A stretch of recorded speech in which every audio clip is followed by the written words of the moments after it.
study originated from the community. One of the women in the community came to us to talk about the need to do something about the stress women are going through hiding from people in their community because they have babies and they don't want community members to know. And so we use a community-based participatory research approach.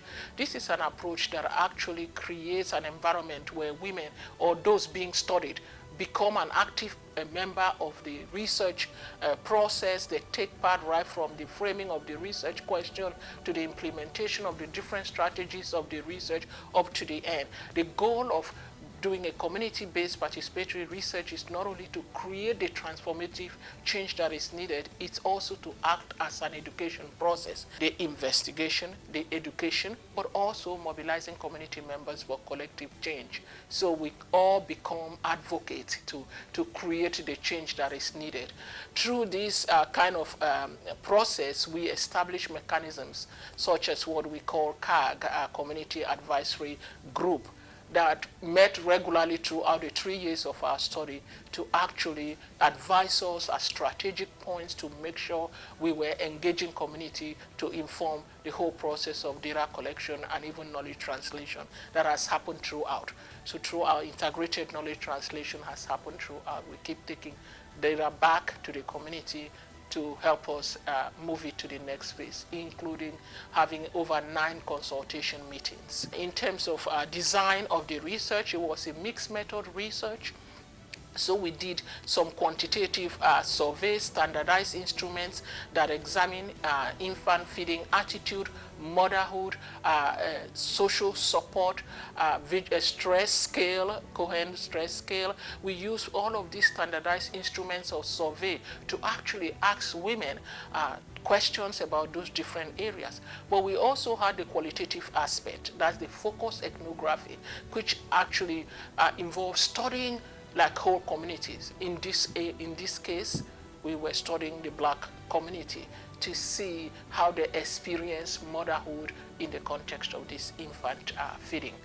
And so that has been quite an insightful experience, learning and going through this journey with the women. They told us their stories from different angles. They touched on many issues.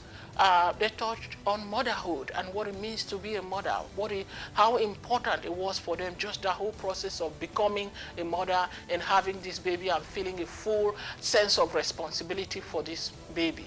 And so that again really highlighted the kind of stress that women were going through. Here you have a baby, you want to do everything as a mother to protect that baby, but you also know that you're living with this virus called HIV, and you feel like, okay, so in the North American context, where you can feed the baby with formula and just feel, okay, I'm not infecting the baby, but then you have to deal with the cultural pressure. Why are you not putting the baby to the breast? What is going on with you? And so they're hiding.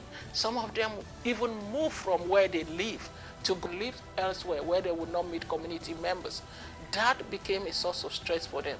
Then you look at a place like Nigeria, you say, okay, they are all encouraged to breastfeed, so they shouldn't face that pressure. Well, they have a different kind of pressure.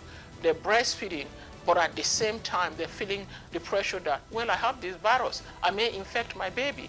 I don't even have money to, or the access to get my medication on a regular basis. I'm not sure that my viral load is suppressed, so I may infect my baby. There's another source of stress.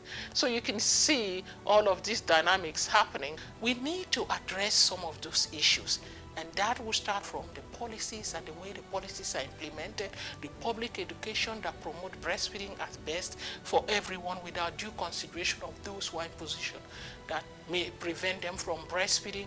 We need to target that, and we need to continue to generate research about the best models of practice that are available out there to address these issues for women.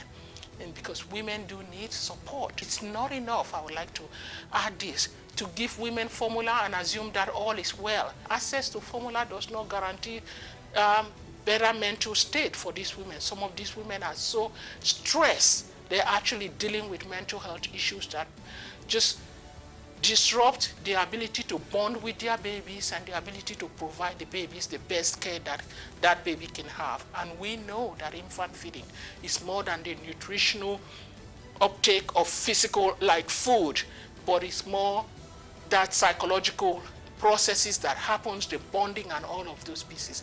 And if we truly want healthy children, healthy mothers, then we need to support mothers' own development of their mental state. And that requires not only giving formula, but also making sure that women receive the support they need.